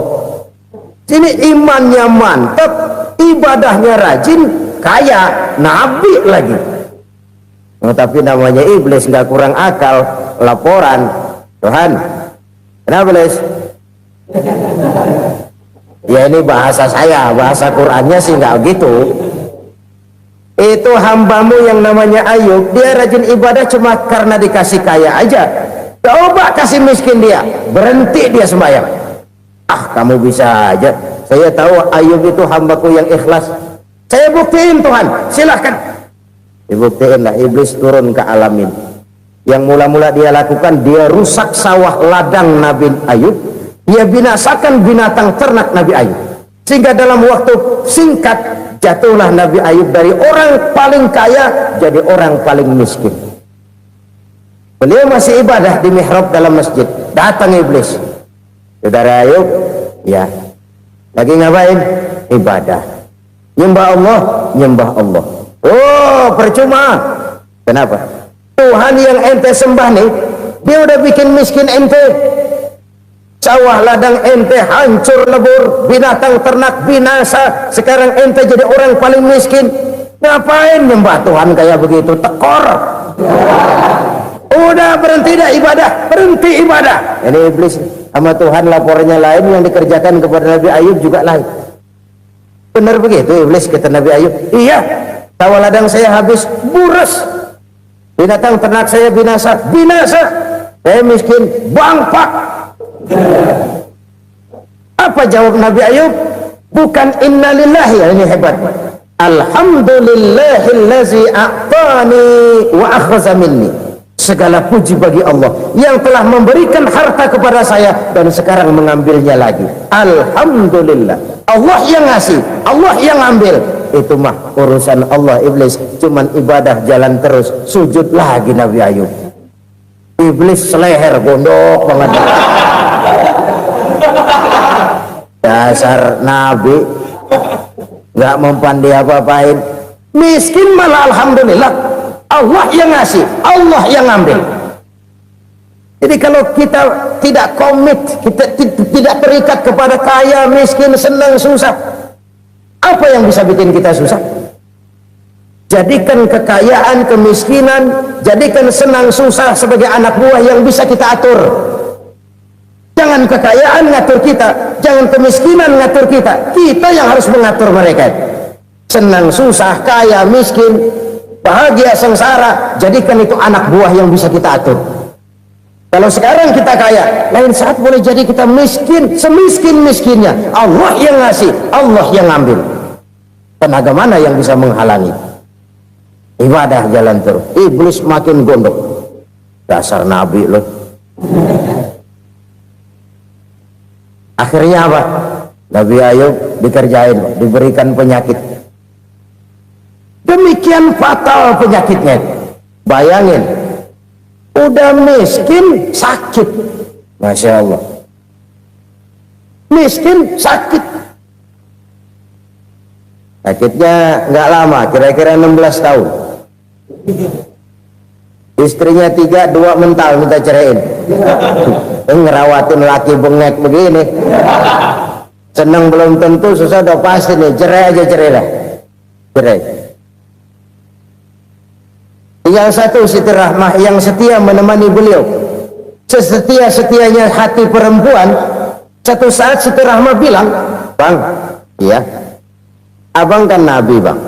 Lalu namanya Nabi kan doanya jarang meleset bang.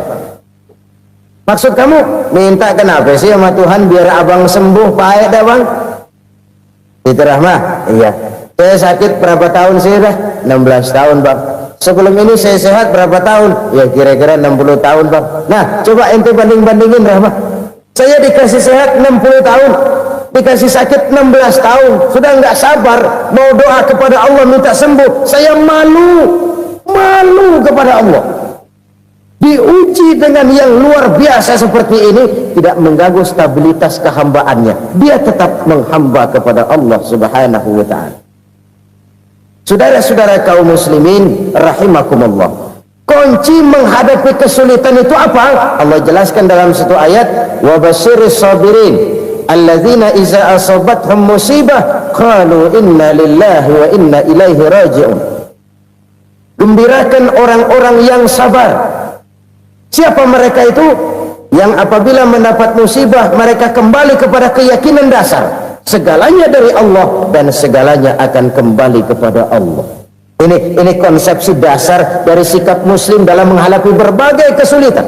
Segalanya dari Allah, segalanya akan kembali kepada Allah. Kalau ini sudah kondisi dasarnya, maka kita akan lapang menghadapi kenyataan bagaimanapun pahitnya. Apakah itu namanya miskin, apakah itu namanya sakit, bahkan maut sekalipun.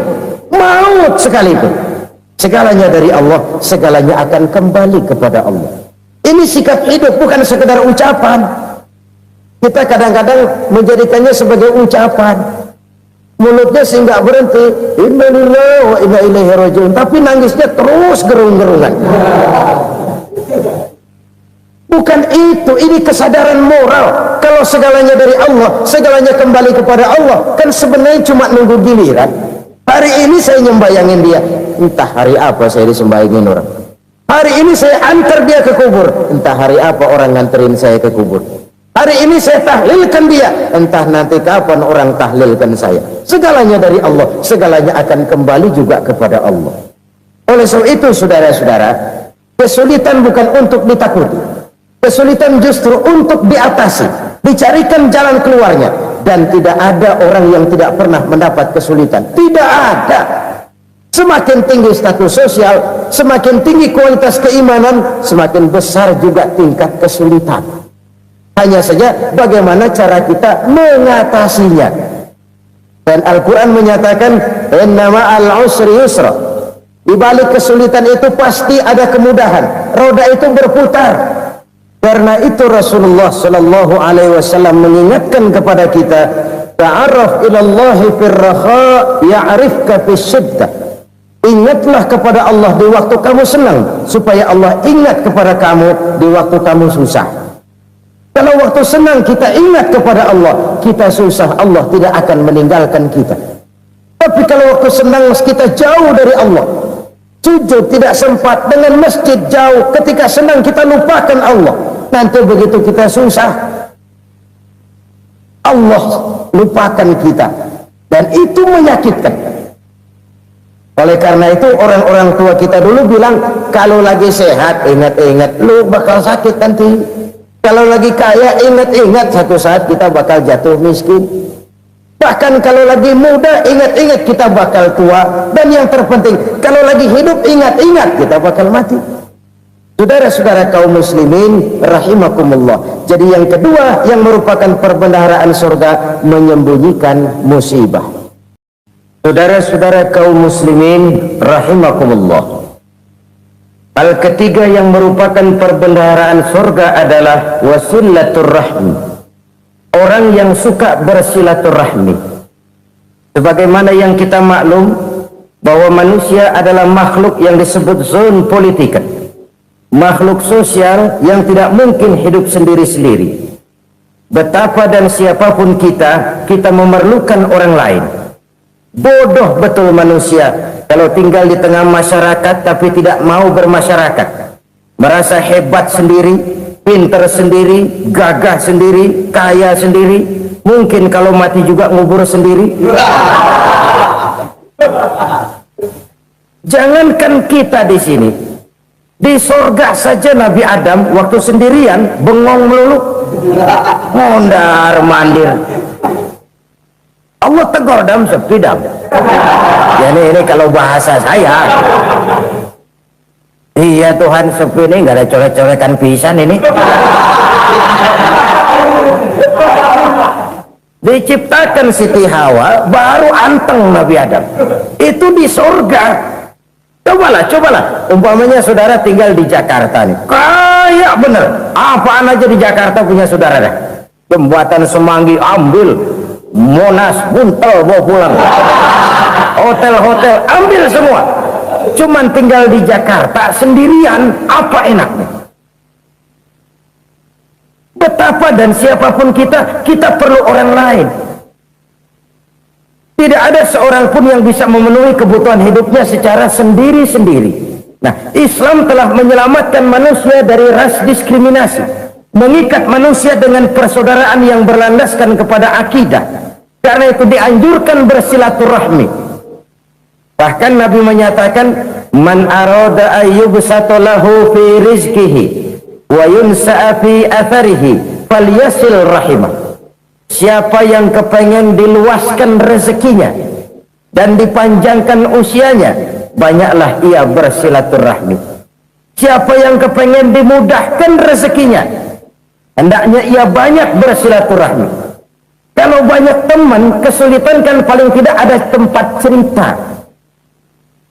Udah susah sendirian, kita pikirin diri, nggak ada tempat tukar pikiran. Cepet banget sama bengek, dilawan sendiri. Nah, secara makro kita bisa berkata, tidak mungkin ada kemenangan kalau tidak ada kekuatan. Tidak ada kekuatan kalau tidak ada kesatuan dan persatuan. Tidak mungkin ada kesatuan dan persatuan tanpa semangat silaturahmi. Kalau umat Islam mau menang, dia harus kuat. Kalau umat Islam mau kuat, dia harus bersatu. Kalau umat Islam mau bersatu, dia harus membudayakan silaturahmi ini. Bahkan sampai-sampai kata Nabi, kalau bisa cari nilai tambah. Apa? Silman qata'ak. Bersilaturahmilah kau kepada orang yang marah denganmu. Masya Allah, indahnya ajaran agama kita. Orang yang marah pun kepada kita, kata Nabi, kalau bisa bersilaturahmilah kepadanya, kepada orang yang marah itu. Di situ nilai tambah. Cuman jujur nih hadis, ngucapinnya gampang, ngamalинnya yang berat banget. Orang marah sama kita, kita disuruh silaturahmi. Ada apa malu? Lu marah, ada gua marahan lagi. Gue pikirin. Saudara-saudara kaum muslimin rahimakumullah. Tapi ini yang diajarkan, bahkan ini yang dicontohkan oleh baginda Rasul. Bagaimana begitu mudah, misalnya satu saat Abu Jahal ini ngatur strategi bagaimana bikin Muhammad celaka. Dia gali lubang di depan tempat tidurnya, dia tutupin daun korma, terus dia panggil seseorang, ke sini, kasih tahu Muhammad pamannya sakit keras, minta ditengokin. Berangkat orang ini ke sana. Muhammad, labbaik, pamanmu sakit keras, dia minta ditengokin. Baik, saya akan datang menjenguk beliau. Berangkatlah Nabi ke rumah Abu Jahal tanpa prasangka apapun. Abu Jahal udah pasang stil, selimut 3 rangkap setengah dipakai, persis kayak orang meriang. Tapi sembari ngintip dari balik selimut, begitu Muhammad buka pintu, nah masuk perangkap nih. Muhammad jalan menuju tempat pembaringan.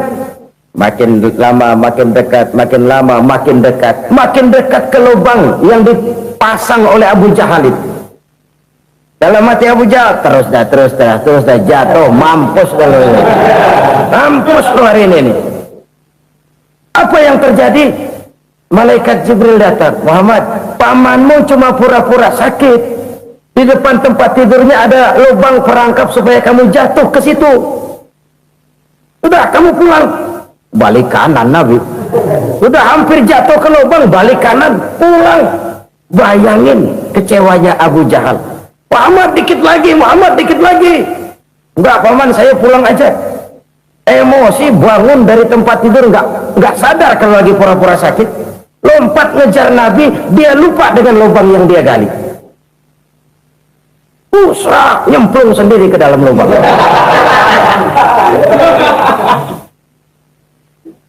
Nabi terus berlalu. Ini terjadi keanehan. Jatuh ke lubang yang dia gali itu sebenarnya nggak terlalu dalam ya, antara 3-4 meteran lah.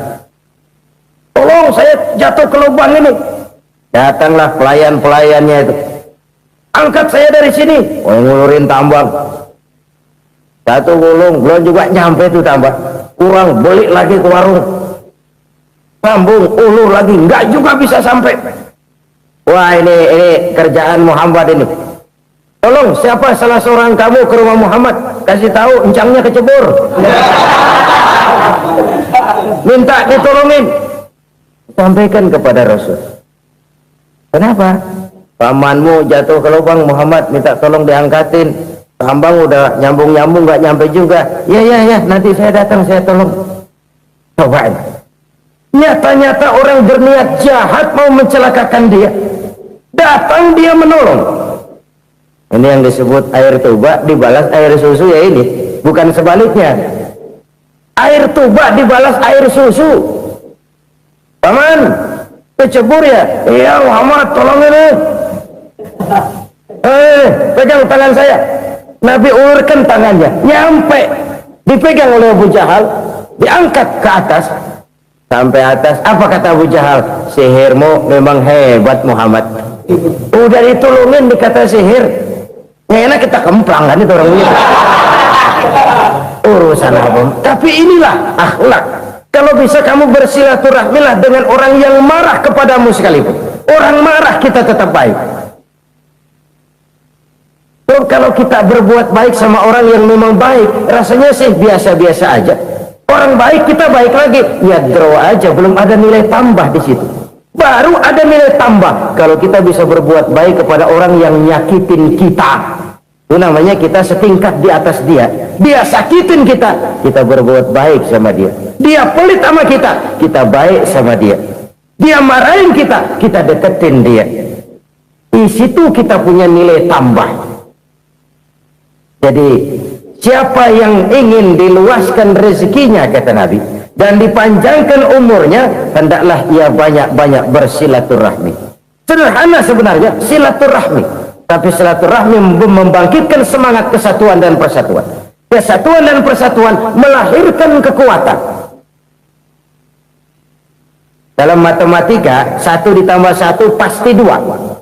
Tapi di tengah masyarakat, 1 orang takut ditambah 1 orang takut, hasilnya jadi 2 orang setengah berani. Kenapa setengah berani? Karena udah berdua. Tadi pan takut sendirian, kalau dia kumpul turu-turu takutlah jadi berani. Kita yang lemah, kita yang tidak berdaya, kita yang miskin, kalau mau kompak bersatu, apa yang nggak bisa kita kerjain? Apalagi tinggal di kota besar, pilihan cuma 2, bertahan atau minggir. Bertahan atau minggir. Untuk bisa bertahan harus mampu bersaing. Untuk mampu bersaing harus punya keahlian. Keahlian harus ditunjang dengan pendidikan, ditambah oleh kekompakan sebagai umat. Udah miskin mencar mulu, orang injak kita. Orang nggak pandang urusan agama lu. Oleh karena itu silaturahmi pada hakikatnya merupakan roh dari ukhuwah yang diajarkan oleh agama kita.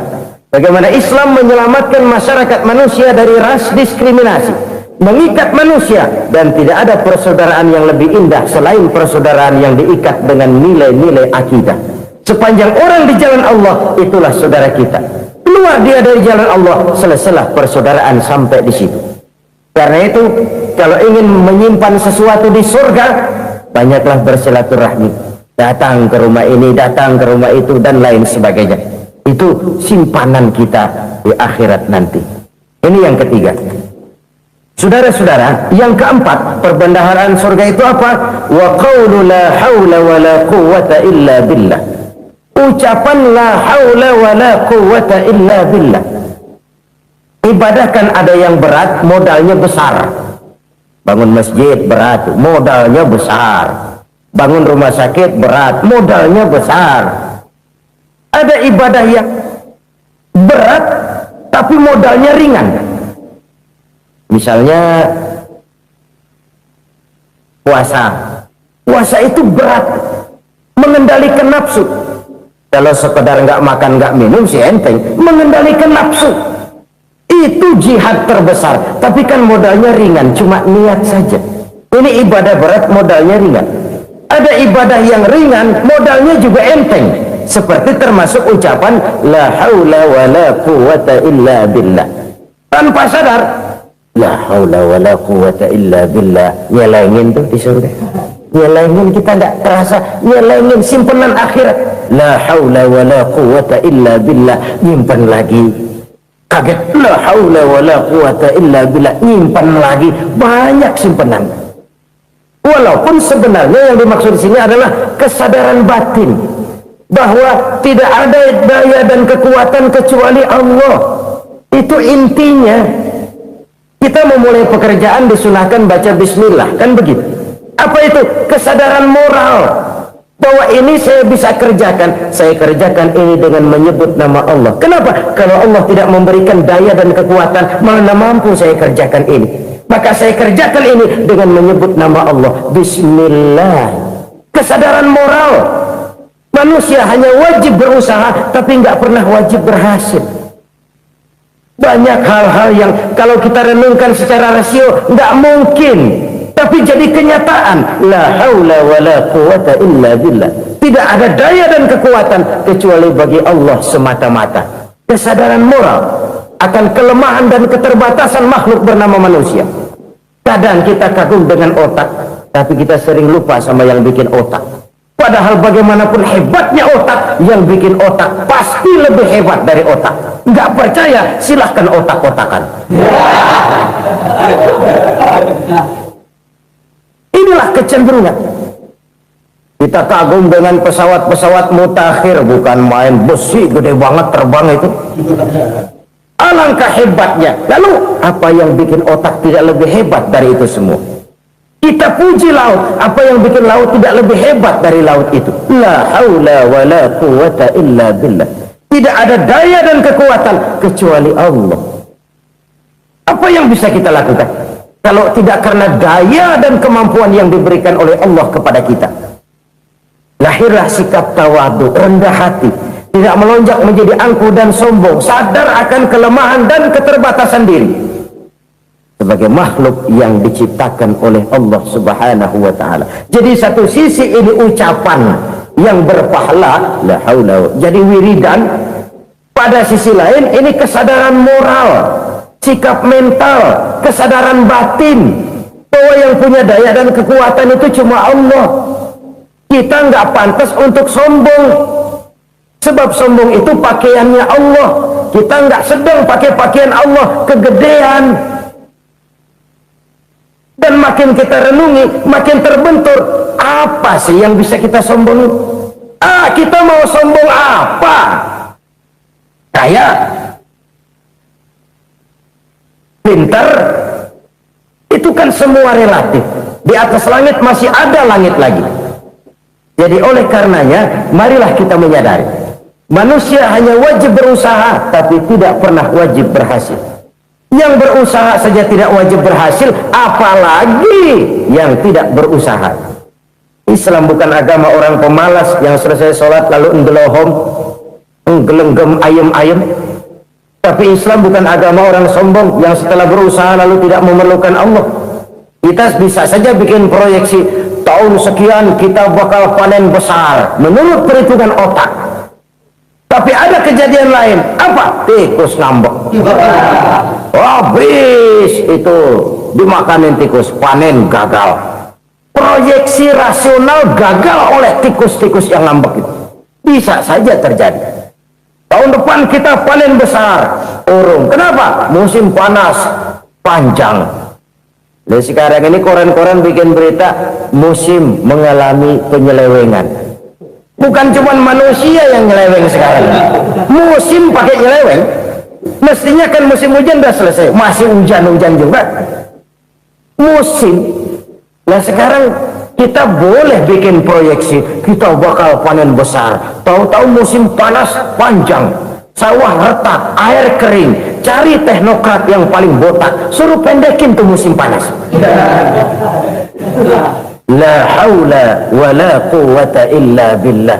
Inilah kesadaran moral. Saudara, saya teringat satu saat ada seorang konglomerat. Umurnya ya kira-kira 70-an. Suatu saat dia ditanya oleh wartawan, "Pak, umur Bapak berapa sih?" "Ya, paling 10 tahun." 10 tahun? 10 tahun? Anak Bapak berapa orang? Satu saja? Satu. Harta Bapak berapa? Ya paling-paling bangsa 7 juta kali. 7 juta? Iya. Pak, kenapa Bapak bohongi saya? Bapak punya buku biografi. Koran-koran, majalah-majalah banyak memuat cerita riwayat hidup Bapak. Saya tahu umur Bapak 70. Kenapa bilang cuma 7 tahun? Saya tahu anak Bapak 8. Kenapa cuma bilang 1? Saya tahu harta bapak miliaran, mungkin triliunan, pabrik di mana-mana, bank di mana-mana.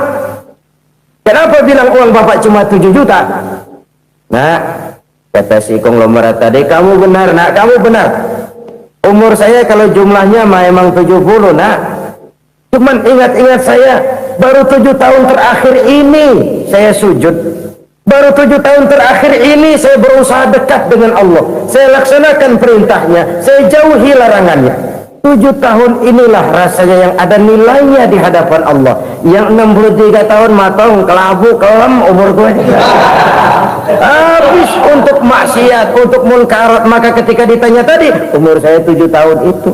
Oh begitu Pak. Oh iya. Lalu anak Pak, anak bapak kan 8. Kenapa bilang cuma 1? Nah, kalau jumlah hitungannya memang anak saya 8. Tapi dari 8 orang ini rasanya cuma 1 nih yang bakal jadi buah hati, belahan jantung, pelanjut cerita, penerus sejarah, bakal jadi anak soleh yang akan mendoakan saya. Cuma 1 rasanya anak saya ini yang bakal jadi buah hati saya, besar-besaran saya, yang akan mendoakan di kubur saya, yang akan mendoakan di akhirat saya. Yang 7 orang mana? Masya Allah, yang 1 tenggeng, yang 1 nyekek botol mulu, yang 1 nggak karu-karuan. Makanya saya bilang 1 anak saya yang akan bisa mendoakan saya. Oh begitu Pak. Iya. Nah harta Pak, harta bapak kan triliunan, pabrik bapak di mana-mana, uang bapak hampir di tiap bank-bank besar.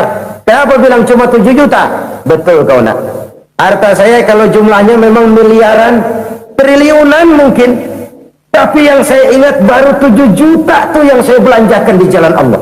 Saya nyumbang masjid, saya santuni yatim piatu, saya bantu pembangunan pesantren, saya bantu pembangunan rumah sakit Islam. Itu yang akan saya bawa pulang ke akhirat, yang 7 juta itu. Yang triliunan itu nanti akan diperebutkan oleh anak-anak saya sebagai waris saya. Jadi harta saya 7 juta itu yang bakal nemenin saya di akhirat, yang akan saya bawa pulang jadi teman saya. Saudara-saudara kaum muslimin, jangan-jangan orang tua itu adalah kita-kita ini. Jangan-jangan kita-kita ini adalah orang tua itu. Jangan-jangan itu potret dari diri kita masing-masing. Dari sekian umur yang diberikan Allah, berapa tahun yang ada nilainya di hadapan Allah? Dari sekian anak-anak yang merupakan amanah, berapa yang akan mendoakan kita sebagai orang tuanya menjadi anak soleh? Dari sekian banyak harta yang diberikan Allah, berapa yang akan kita bawa pulang menghadapnya nanti, yang kita belanjakan di jalan Allah? Ini sebuah potret kehidupan. Karena itu kita kembali kepada la haula wa la quwwata illa billah. Kita wajib berusaha, kita wajib berikhtiar. Selebihnya segala daya dan kekuatan hanya milik Allah saja semata-mata. Satu kesadaran batin dari setiap pribadi muslim. Setelah ia berusaha dan berikhtiar, ia menyerahkannya kepada Allah Subhanahu wa ta'ala. Jadi satu sisi ini merupakan wiridan ucapan yang mengandung pahala, pada sisi lain ini merupakan sikap batin dari seorang muslim di dalam ia menghadapi realitas kehidupan ini. Saudara-saudara kaum muslimin rahimakumullah, kalau ini kita jadikan satu basis kehidupan, maka ini akan menyelamatkan manusia dari kemungkinan tergelincir menjadi orang yang lupa diri dan lupa darat. Sebab itu Imamul Ghazali berpesan, jadidis safinah fa innal bahra amiq wa khuziz zad fa inna safara ba'id wa khaffifil hamla fa innal hamla sadid. Perbarui selalu kapalmu karena lautan sangat dalam. Bawa bekal yang banyak karena perjalanan ini sangat jauh. Ringankan beban karena kebanyakan beban akan menyakitkan. Alangkah indah kalimat ini, alangkah dalam makna yang terkandung di sana. Perbarui selalu kapalmu karena lautan sangat dalam. Apa artinya ini? Jaga mentalmu baik-baik. Pelihara imanmu baik-baik, karena hidup penuh cobaan seperti lautan. Kita kalau berlayar di lautan kan kadang-kadang tenang, angin bertiup sepoi-sepoi basah. Jika malam datang, bintang gemintang bertabur menghias cakrawala, rembulan memantulkan sinarnya dengan indah. Dalam keadaan begitu berlayar enak. Tapi lain saat ombak menggunung, halilintar menyambar, angin topan bertiup. Berapa banyak sudah saudara-saudara kita yang tenggelam di lautan dunia tanpa sadar bahwa dia belum sampai kepada pantai yang akan dituju. Berapa banyak sudah saudara-saudara kita yang tenggelam di lautan dunia ini tanpa sempat bangkit lagi. Dia menyangka sudah sampai kepada tujuannya. Hati-hati kapal jangan sampai bocor karena lautan sangat dalam. Iman ini jaga baik-baik karena hidup penuh dengan ujian. Wa khuzizat fa inna safar ba'id. Bawa bekal yang banyak karena perjalanan sangat jauh. Saudara mau ke Bandung, bawa duit. Saudara mau ke Surabaya, banyakan lagi duitnya. Saudara mau ke Mekah, gepokan, iketan tuh duit nggak lembaran lagi. Makin jauh perjalanan, makin banyak bekal yang harus kita bawa. Kalau saudara dari Jakarta mau ke Surabaya, kagak bawa duit berangkat juga, itu sih bukan berani namanya, nekat. Sampai Surabaya belum tentu, sengsara di jalan udah pasti. Kenapa? Nggak bawa bekal berangkat. Sama juga kita nih, misalnya belum sempat sembahyang, mati. Waduh, berani banget orang. Belum punya bekal, mati. Sengsara di jalan. Atau bekal tidak cukup. Dari Jakarta saudara mau ke Surabaya, bawa duit 500 perak. Paling jauh Cikampek nyampenya itu. Paling jauh itu. Antara jauhnya perjalanan dengan bekal yang saudara bawa tidak seimbang. Hidup ini perjalanan panjang. A walking tour. Dimulai dari alam arwah. Sebelum jasad diciptakan, roh diciptakan lebih dulu. Dari situ pindah ke alam rahim. Dari alam rahim pindah ke alam dunia. Dari alam dunia pindah ke alam barzah. Baru menuju akhirat. Satu perjalanan panjang. Kalau bekal tidak bawa, sengsara di jalan. Bawa bekal yang banyak karena perjalanan ini sangat jauh. Wa khaffifil hamla, ringankan beban karena beban itu cuma akan menyulitkan.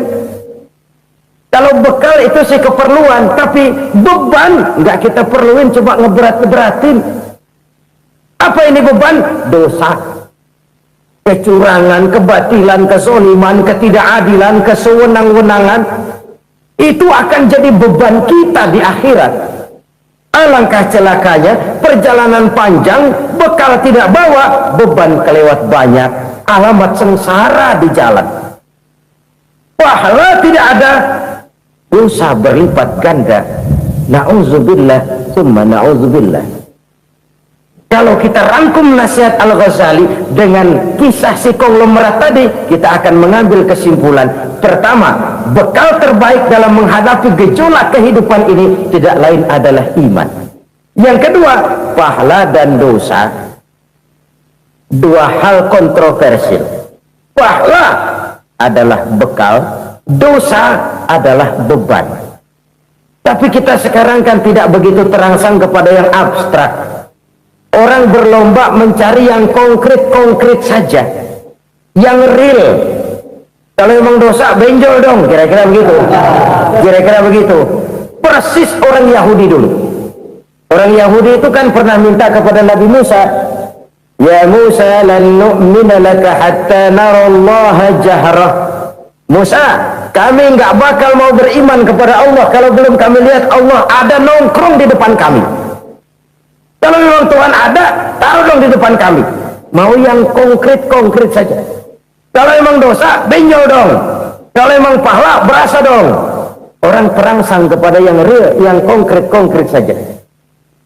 Karena itu, untuk mengejar dosa, orang mau bayar. Tapi untuk mengejar pahala, walaupun tidak bayar, orang segan. Ini yang dikatakan oleh Nabi, kamu mengharapkan ke surga, tapi kamu berat melaksanakan sesuatu yang bisa membawa kamu ke surga.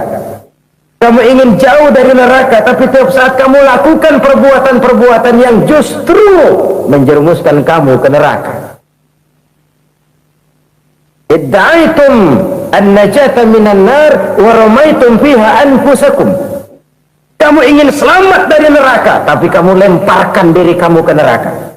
Kamu ingin masuk surga, tapi berat sekali kamu melakukan perbuatan-perbuatan yang bisa menyampaikan kamu di surga. Saudara-saudara kaum muslimin rahimakumullah. Jadi hal keempat yang merupakan perbendaharaan surga adalah la haula wa la quwata illa billah. Satu sisi ini merupakan ucapan yang memperberat timbangan akhirat. Pada sisi lain ini merupakan sikap hidup seorang muslim, kesadaran batin yang sangat dalam bahwa tidak ada daya dan kekuatan kecuali Allah. Dan itu kita simbolkan pada saat memulai pekerjaan dengan Bismillah, dengan menyebut nama Allah. Satu kesadaran moral, saya hanya bisa melakukan ini karena diberikan daya dan kekuatan oleh Allah. Lahirlah sikap tawadu, rendah hati, tidak melonjak menjadi angkuh dan sombong. Saudara-saudara, sampai sini dulu jumpa kita kali ini. Semoga 4 perbendaharaan surga ini dapat kita lakukan, yang kelak akan merupakan bekal kita di kemudian hari nanti. Amin ya rabbal alamin. Terima kasih atas segala perhatian, mohon maaf atas segala kekurangan. Usikum wa iyaya bitaqwallah. Wassalamu alaikum warahmatullahi wabarakatuh. Waalaikumsalam warahmatullahi